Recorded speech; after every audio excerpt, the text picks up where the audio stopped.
Hello, good evening, friends. Welcome to Brazos Academy. So, most awaiting course. This is physiology course. Many students were asked about this course. So now we are going to start this course. So, today we are conducting the demo class of physiology. So this is Dr. Hassana Fatima here. She is going to take class further. Then I'll announce further details after the class.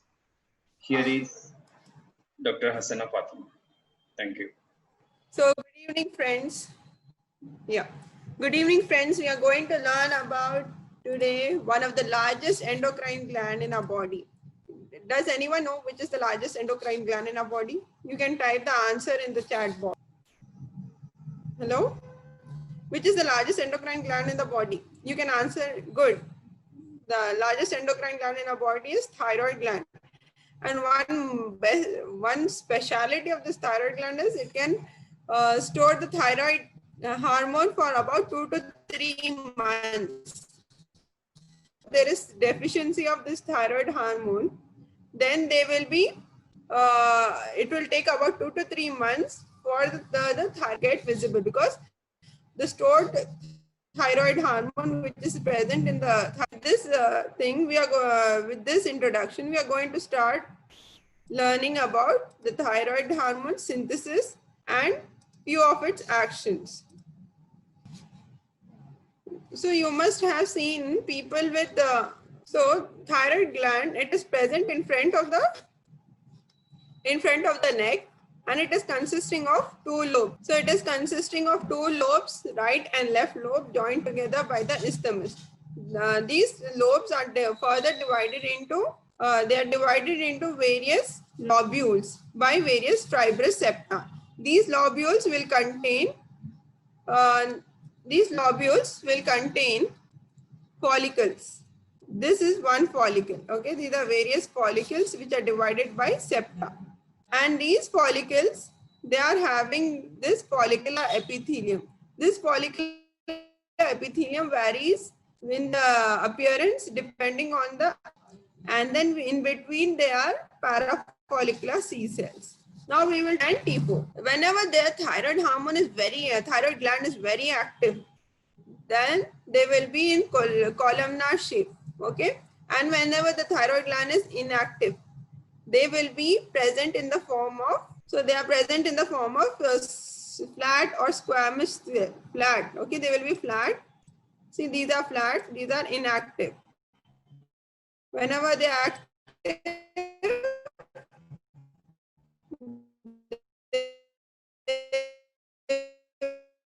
they will be having columnar.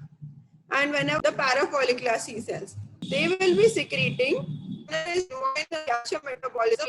About that now. So only follicular cells are active. The hormones produced by thyroid hormone are thyroxine or T4, thyroxine or T4. It is also known as tetraiodothyroxine. Then the T4, T4 is synthesized, T3 is synthesized, and one more is reverse T3 and calcitonin.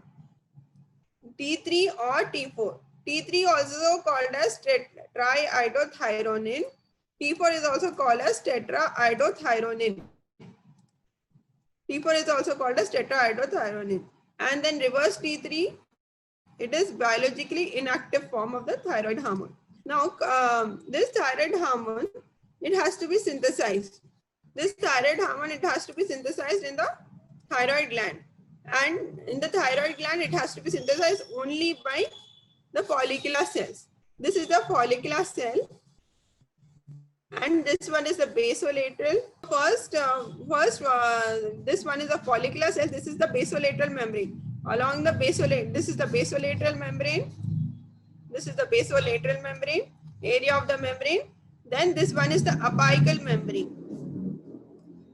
So first thing, we have to take iodine from our diet. Iodine should be taken from our diet, and iodine will be absorbed by the gastrointestinal system and then into the circulation. And then the circulation, this iodine is mainly taken up by the thyroid gland, mainly. some amount by some other organs.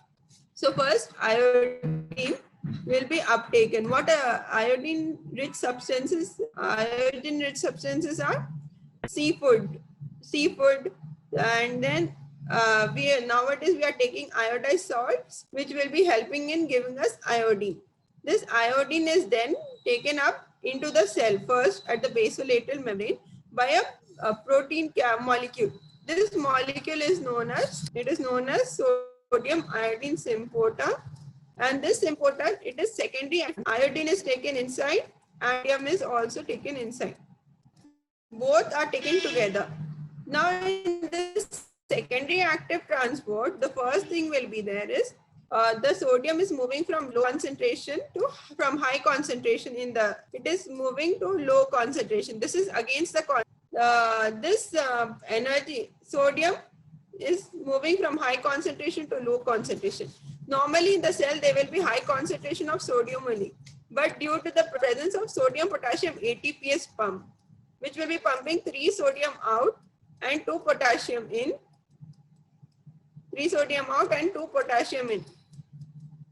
So the sodium is being removed. So there will be low concentration of the sodium. Iodine will also be moving together. Then after the sodium and iodine transported to the apical region, and it moves to the antipodes are pushed outside, and chloride iodide antipode. Okay, chloride iodide antipode. Chloride will be taken in. This iodine, then later on, we'll talk about what happens to the iodine. This first step is taken up of iodine. This is known as iodine trapping. Second step is formation of synthesis of thyroglobulin. Thyroglobulin molecule, it is a protein molecule, large protein molecule consisting of, it is synthesized by the rough endoplasmic reticulum, and from the rough endoplasmic reticulum, the protein is then taken up by the Golgi apparatus, then it is packed into, which packs it into the vesicles, and then from the vesicles it goes into the, it is secreted into the colloid. Okay, the colloid is containing a lot of amount of thyroglobulin molecules. Tyrosine, and then this tyrosine is going to combine with iodine to form the thyroid hormone. The first step was iodine trapping. Second, we have to have the synthesis of the synthesis of the thyroglobulin molecule, and then the third one, now this I minus iodine, it has to be oxidized. It has to be oxidized either to I0. I0 means this is oxidized iodine. It is nascent, also known as nascent.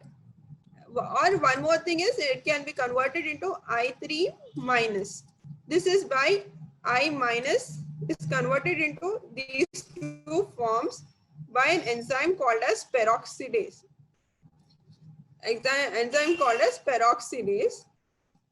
This peroxidase enzyme, it is present in the apical region of the cell membrane over here. So somewhere here it will be present. Now what this when oxidized iodine is formed, this will be very active and it will readily combine with tyrosine, which is present in the thyroglobulin.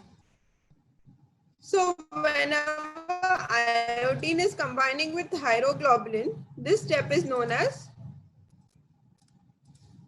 thyroglobulin. When it combines with thyroglobulin, when it is combining with iodine, it is known as organification. And then after organification, there occurs coupling reaction in which monoiodotyrosine, diiodotyrosine, all other forms are formed.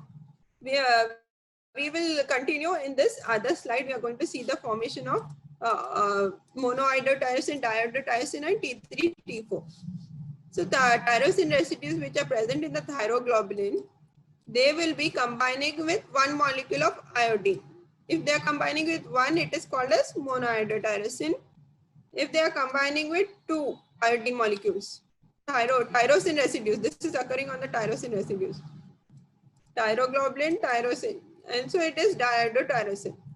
When monoiodotyrosine and diiodotyrosine molecules, these two combine, it is going to give 3 molecules of iodine. This is leading to formation of triiodothyronine on the thyroglobulin molecule.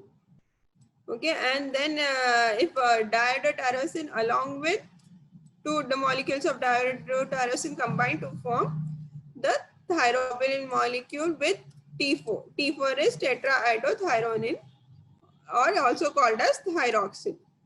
Then this is the coupling reaction. In the colloid, we will have this thyroglobulin molecule with T3, T4, DIT, MIT, diiodotyrosine, monoiodotyrosine, and then they will be stored like this in the colloid for about 2 to 3 months. So whenever the need arises, this molecule, this colloid will be taken up by the cell. There are two processes. One is they will be taken up by formation of pseudopodia. Pseudopodia form, and by the small amount of colloid will be taken up into the cell. Taken up into the cell, this will form the vesicle and it will combine with the lysosomes, and this lysosomes will release their proteolytic enzymes, like proteolytic enzymes, which will be breaking this molecule of thyroglobulin along with DIT, MIT, and T3, T4. When proteolysis occurs, T3, T4 will be released and they will be diffusing out into the capillary lumen, into the blood, while the DIT and MIT, they will be remaining in the cell, and the thyroglobulin will be removed. One more process. One more thing is there is a protein called as megalin. This protein called megalin will be helping in taking up of this colloid molecule, and it will be helping in taking in this colloid. So in some cases, megalin will be helping, and this megalin will be combined with T3, T4 in the cell, in the cell only. It will be continuously in touch with T3, T4, and it will be there. T3, T4 plus megalin will be present in the blood. This is very little importance. Okay, it has no physiological importance. So now once to revise, first step is iodine trapping. Second one is there will be synthesis of thyroglobulin. Third one is there will be oxidation of iodine by enzyme peroxidase. Then fourth step is organification. Fifth step is coupling reaction. Then we have storage. After coupling reaction, it will be stored for 2 to 3 months, and then there will be uptake of this colloid droplets, and then proteolysis occurs. When proteolysis occurs, there will be release of free T3 and T4. Now, when they are in the blood, they will have to be transported to the various different organs. When they are transported to various organs, we have to have certain bound hormones. They will be bound to certain proteins. Okay. After they secreted from the thyroid hormone, they will be transported and they will be metabolized. In the bound form, they will be bounded to certain proteins. The names of the proteins are thyroxine binding globulin, thyroxine binding prealbumin, thyroxine binding albumin. And free form is very little, and there will be T3 and T4, it will be only about 0.05%, and it is very active form. When the one importance of this bound form is like it will not go into the excretory system. Okay, it will not be excreted in the urine. It will remain in the blood as long as it is needed. Now after it is it will go to the tissues. It is going to show its particular action, and then there will be metabolism and excretion of the thyroid hormones. Metabolism is by deiodination, decarboxylation process occurs. Deiodination in the first one is deiodination. The T4 and T3 both are secreted in the blood. This T4, it is now actually inactive. Main active form at the level of the tissues is T3. So T4 has to be converted to T3. It is converted by an enzyme called as 5' deiodinase. Now in the cell, this is occurring inside the cell only. Deiodinase. And some of the T4 will be converted to reverse T3. This reverse T3 will be inactive form. Okay, it is not having any function. Only T3 is having functions. Okay, where it is mainly active. Some other this T3 and reverse T3, they will be converted to monohydrotyrosine and dihydrotyrosine. Okay, and then they will be converted to mono and dihydrotyrosine. And one more process by which it is metabolized is decarboxylation process to form tetrahydrothyroacetic acid and triiodothyroacetic acid. One more process is by conjugation. In the liver, what is happening? This thyroid hormone, it is going to be combined with glucuronides and sulfates, and they will be secreted in the bile, and from the bile it is going to be into the intestine, and in the intestine it will be released into the feces. So this is how it is going to be excreted, thyroid hormone. So till now we have finished learning about synthesis. We have learned about how transport and metabolism and excretion of thyroid hormone is occurring. And now we are going to learn about the regulation of the thyroid hormone. Regulation of thyroid hormone. Stress, cold environment, and other factors stimulate the thyroid, and nervous factors stimulate the hypothalamus, arcuate nucleus of the hypothalamus, to secrete a hormone which is known as thyrotropin releasing hormone. This thyrotropin releasing hormone acts on the pituitary cells, anterior pituitary cells, thyrotropes of the anterior pituitary cells, and they will cause secretion of the hormone, trophic hormone, which is called as TSH, thyroid stimulating hormone. Thyroid stimulating hormone acts on the thyroid gland, and it will cause the secretion of T3, T4. This and T3, T4 will cause action, and they will be by negative feedback effect. They will inhibit at the level of the anterior pituitary and also at the level of the hypothalamus. So this is the feedback loop.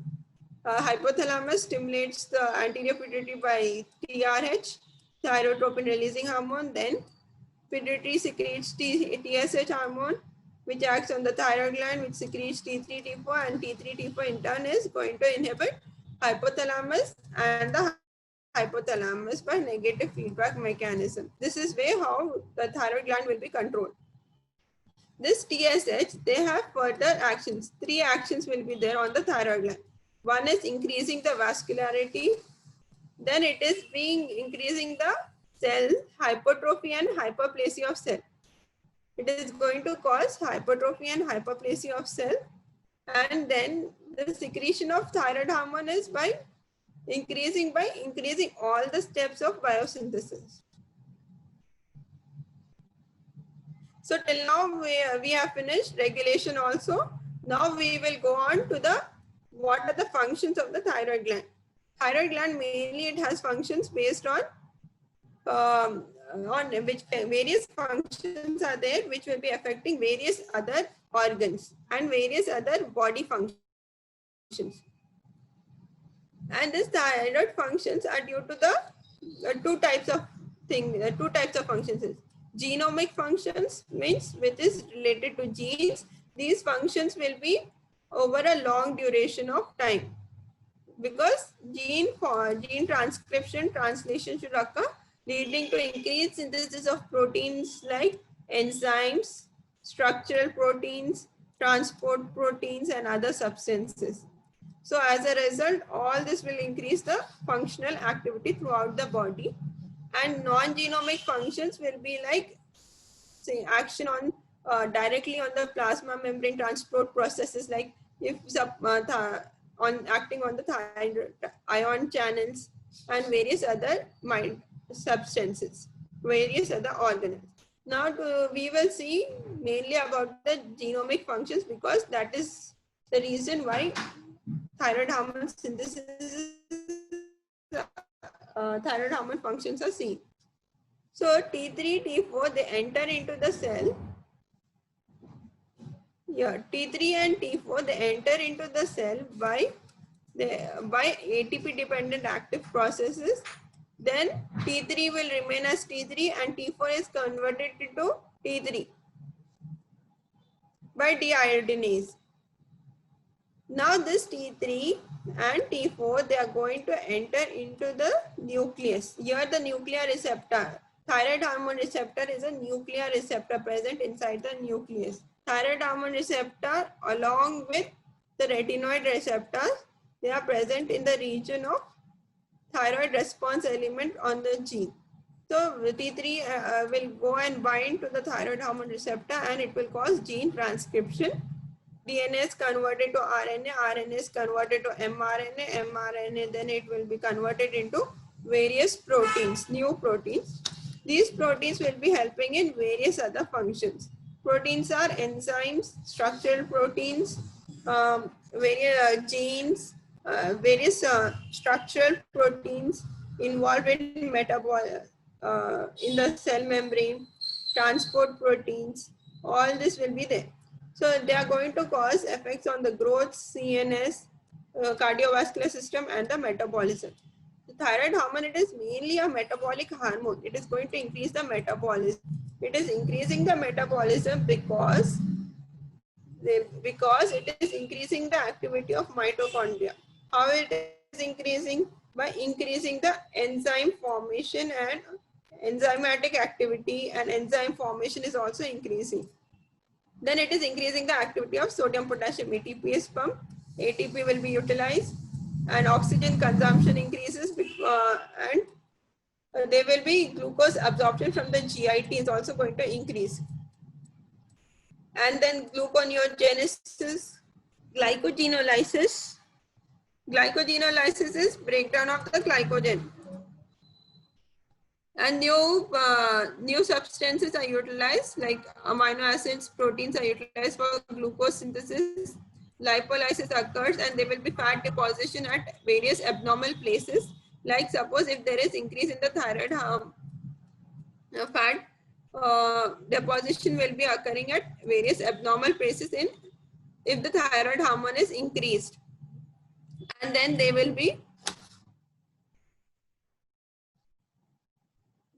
increased protein synthesis occurs. When protein synthesis is occurring, it is called as anabolic effect. Anabolic means it is helping in storage of energy. Then basal metabolic rate also increases because of the above, mainly due to mitochondria and sodium potassium ATP. In the CVS, there will be increased positive effect will be there. Increased cardiac output, blood flow, heart rate, force of contraction of heart, and heart strength increases. Respiration also increases. Respiration is a part of respiratory rate also increases due to increase in the metabolism. When metabolism increases, respiratory rate also increases due to thyroid hormone. Now we are going to see the other effects, whatever there. Metabolic rate is going to increase, and when metabolic rate is increasing, basal oxygen consumption and heat production will increase. So as already said, these are the various metabolic effects. And this thyroid hormone, one more thing is, it is going to affect along with, it is going to act along with epinephrine, norepinephrine, glucagon, cortisol and growth hormone. So all these will be, and T3, T4, they are going to potentiate the effect and help in metabolism. And when the enzymes are increasing in the thyroid hormones, I said you that enzyme synthesis increases and activity also increases. When enzyme synthesis is increasing, there will be increase in the vitamins. Vitamins, they will be functioning as coenzymes or cofactors in the enzymes. Because enzyme is increasing, enzyme quantity is increasing, vitamin requirement is also increasing. So therefore there will be more requirement of, if suppose hyperthyroidism is there will be more requirement of vitamins, and there will be vitamin deficiency. So we have to give, in hyperthyroidism, we have to give them vitamin supplements. And then effects on growth and tissue development is, it is very important for normal growth of body and skeletal maturation, because There will be protein synthesis. I already said you, protein synthesis due to activate genomic action. And one more thing is there will be also production of growth hormone and somatomedins. Growth hormone acts on the cells via production of somatomedins. So it is increasing the production of growth hormone and the somatomedins. So when the both are increasing, there will be increase in the growth, and skeletal growth is also going to increase.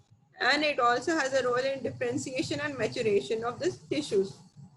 One important thing in nervous tissue is, in nervous tissue, thyroid hormone, it is required for, this is the axon of the, this is the nerve cell, this is the axon, and this is the dendrite.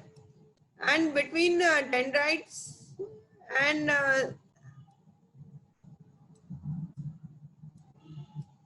this is the axon.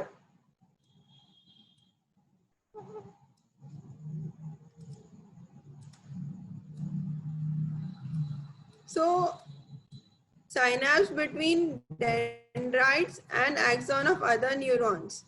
This region where there is physiological continuity between the two axon and dendrites, they will be helping in, thyroid hormones is going to help in the formation of synapse, and it also helps in the development of axon, and it helps in myelination of the nervous system. Suppose if there is deficiency of the thyroid hormone, like in case of hypothyroidism, in congenital hypothyroidism, there will be no proper axonal development, and dendritic development will not be proper, synapses will not be proper, myelination is also not proper. As a result, the brain and nervous system does not function properly. When they don't function, the child will be mentally retarded, and he will have low IQ. For these patients, these congenital hypothyroid babies, you have to supplement with thyroid hormone immediately.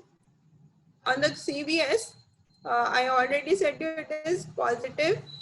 There will be high heart rate will increase even during rest. So it is known as sleeping tachycardia, and force of contraction increases and cardiac output increases. All these are these are positive effects like that, and it is increasing the sympathetic activity. Sympathetic activity is going to increase. It is increasing the sympathetic activity by acting on the beta adrenergic receptor, and it will be increasing the cyclic AMP, adenyl cyclase system. It will be acting on that system, second messenger system. And when the force of contraction is increasing, it causes increase in the systolic blood pressure. Okay, and the diastolic blood pressure will decrease. It is due to vasodilatation occurring. Peripheral vasodilatation occurs either both due to, one is direct effect of arteriolar dilatation, and then next one is due to increased production of carbon dioxide. When carbon dioxide is increasing, it is a vasodilator. Okay, vasodilatation will occur, and due to vasodilatation, peripheral resistance will decrease, and when peripheral resistance decreases, the diastolic blood pressure also decreases. On the nervous system, already in development we have said, and in congenital hypothyroid patient, when there is no proper development of axon, dendrite, and myelination, there will be milestones. Milestones means something like the ability to catch substances by things in the hand, or walking on two limbs, crawling, and everything will be delayed. Normally it is helping in wakefulness, alertness, increasing responsiveness to various stimuli, and learning and memory. It is affecting learning and memory by increasing the protein synthesis. When protein synthesis increases, there will be increase in the various formation of various proteins. When proteins increases, it is one of the mechanism. Protein synthesis increases means, that means long-term potentiation has occurred. Then thyroid hormone, it is also increasing the speed and amplitude of the nerve reflexes, and it is helping in faster reflexes. In cases of hypothyroid patients, The reflexes will be slow.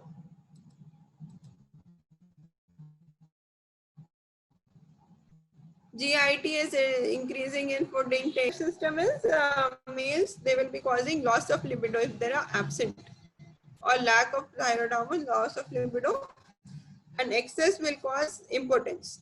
So anyway, it should has to be in normal level. One of the causes of we can also think about hypothyroidism or hyperthyroidism. In females, there will be lack of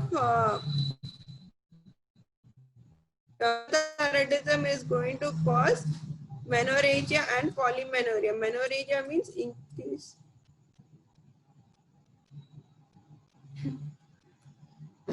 Menorrhagia means increase in the flow, blood flow during normal days. During menstrual cycle, blood flow increases. Polymenorrhagia means they will be bleeding in between the menstrual cycle. So these were all the effects of the thyroid hormone. Based on these effects, they will be based on these actions. They will be either the symptoms present in the thyroid dysfunctions will be due to these following effects. So just 2 minutes I'm going to spend on this hypothyroidism and hyperthyroidism. Hyperthyroidism can be due to Graves' disease and toxic nodular goiter. So this is the case of Graves' disease or hyperthyroidism. Exophthalmos is seen, anxious face, and lid retraction is seen. Lid retraction is seen, exophthalmos, protrusion of eyeball. All these symptoms will be seen. Excessive heat production will be there. Loss of weight will be there. Appetite will be increased. These are some of the symptoms of Graves' disease. And in hyperthyroidism. In Graves' disease, there will be long-acting thyroid stimulating antibodies. And in cases of in hypothyroidism, there is deficiency of thyroid hormone T3, T4, and whenever there is deficiency in infantile cases, it is called as cretinism. In adult, it is called as myxedema. It leads to myxedema in some cases due to retention of water, and then they will be increased. There will be non-pitting edema. Non-pitting edema is present in the dependent region, that is especially over the in the lower edema will be present. It is due to presence of the mucopolysaccharides in the subcutaneous tissue. And some of the symptoms are like cardiovascular system, there will be bradycardia, and then there will be slow reflexes. There will be lethargy, slowness of movement, speech and thought. Learning memory will be affected. Skin will be dry skin, sparse, and non-pitting edema is the most important thing. In some and they will have menorrhagia, infertility will be there. Constipation will be there because thyroid hormone is involved in helping in motility of the GIT, and it will have some might have anemia because decrease in the metabolism of all the cells. So when metabolism is decreasing, anemia might occur due to decreased hematopoiesis. And when we see the investigations, we have to see the T3, T4, TSH levels. If T3, T4 levels are increased, if they are increased, then it will be hyperthyroidism. If they are decreased, it is hypothyroidism. And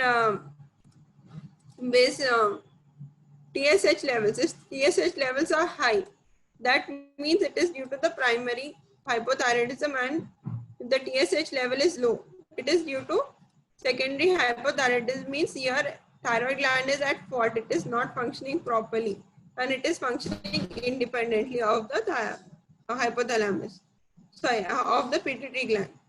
And serum cholesterol levels will be high, and blood phlegm, there will be presence of anemia. And goiter, this can be kept. Goiter is either due to euthyroid, it can be due to increase in thyroid hormone, thyroid gland size will be increased, either euthyroid, hypothyroid or hyperthyroidism. All these might cause goiter. Yes, I'm going to announce the course. After that, we will have the question and answer session. And I'm sharing the screen. So MBBS first year is a time to, like, medicos is, these people are going to complete first year. In a few months they're going to jump into second year. So this is very exciting for everyone, like MBBS first year students. But before that, so these exams are, definitely little bit compared to other exams, little bit very different. And so that's why we came with a new course. This is a crash course uh, for first year MBBS students. So this, we have the faculty, Dr. Hassana and Dr. Amatul, both, and this course completely directed by the Dr. Mudassir Mirza, who is a associate professor of Osmania. So he will direct the course completely. And this complete course, if you see, I'll come later about the fee details. So this will cover almost 43 classes. So here you can see the topic wise hours, how many hours we are giving to general physiology, hematology, and like CVS, like that. So totally 43 hours of physiology, whole subject we are going to cover. So this is a major portion of the physiology, which if you can cover this part, so definitely you can clear the your exam. So class timings dates will announce. What about the fee details? So uh, generally this complete course outside people are giving uh, 30 to 40,000 fees. But if you see, we are not going to charge that much, even not 20,000 also. And if you think it's not 15,000 also. So this is a very unique course. So we are very less time, very within the less time, we will cover major portion of the physiology. And so along with this, and we will give this complete sessions, whatever we are teaching, these complete sessions will be recorded and will keep in our website. So this course is completely available for the students till their exams. So this course fees is 9,999. The one time payment. So you will be teach like by the 3 faculty members, and almost 43 hours of the course, complete course. And along with that, the beautiful is that the course, after completion of the class, you can also revise by seeing our video and audios. If you don't want, you can just go and you can listen the audios too.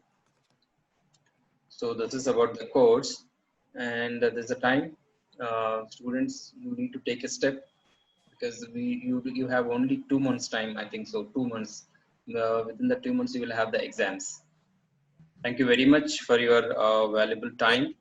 And that was amazing class. We Thank you. covered like almost a good portion, and it's a very important question also, right? So people can also get is a question, exam question, right? Yes. Yeah. Thank you, Dr. Hassana. So Misbah Yes, it's a and very important one. yeah, Thank you. yes. So Mr. Kapoor, so you have any queries you can ask. We are happy to announce. We are happy to answer your questions. So if there is no questions, we will conclude this session. This course, which is going to start in a 3 to 4 days, like we are planning to start from 25th of this month. So it will carry on like almost August first week.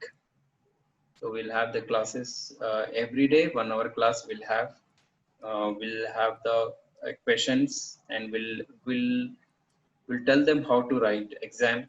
We'll teach you how to write exam, and definitely you will score good marks in less time. So that is a target. Like we have to work smart, right? Not hard. I believe in. We have to work smart. So in this 2 months, what can we do? So what can we do is how best we can utilize that is 2 months, and we can get out the first year exams, and also if possible we have to get the good marks. We don't know how it will be the future, so they might be add your exam marks in weightage in PG. So that's why you have to you have to get good marks also. So this course is completely designed to give a best outcome in short time. This is a 2 to 2 months. This is a very valuable time for you guys. So this once you became backward, so that will be carry on. And I hope everyone should clear in first attempt all 3 subjects with good marks. And like I can say that all the best for you or exams. And interested people can contact us. So I'm writing here our mobile number. You might be have our mobile number 99122 7. Sorry, it's 9553180999. So you can contact us for the course. And if you are coming with 3 to 5 group to join the course, definitely we'll give the best discount for you. And all the best for your exams. With this, we are closing the session. Thank you. Thank you very much.